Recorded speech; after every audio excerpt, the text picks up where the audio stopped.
Supreme court نے مسیحیوں کے لیے مخصوص ملازمتوں کو امتیازی قرار دینے کی درخواست کو مسترد کر دیا۔ درخواست پر رجسٹرار کی طرف سے اٹھائے گئے اعتراضات کو برقرار رکھتے ہوئے سپریم کورٹ کے ایک آئینی بینچ کی طرف سے یہ اعلان کرنے کا مطالبہ کیا گیا کہ مسیحی برادری کے ارکان کے لیے مخصوص ملازمتیں امتیازی ہیں۔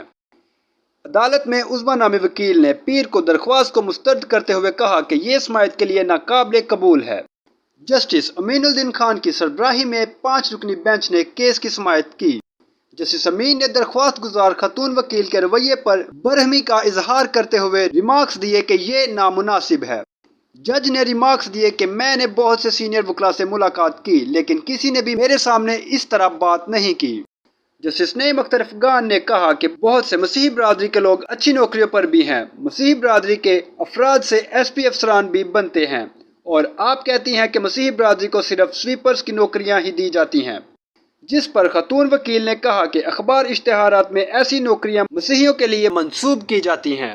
اس پر جسٹس نعیم اختر افغان نے کہا کہ اگر ایسا ہے تو مسیحی برادری کے لوگ ان نوکریوں پہ اپلائی نہ کریں۔ اگر آپ نے تقریر کرنی ہے تو ہم آپ کی بات سنیں گے۔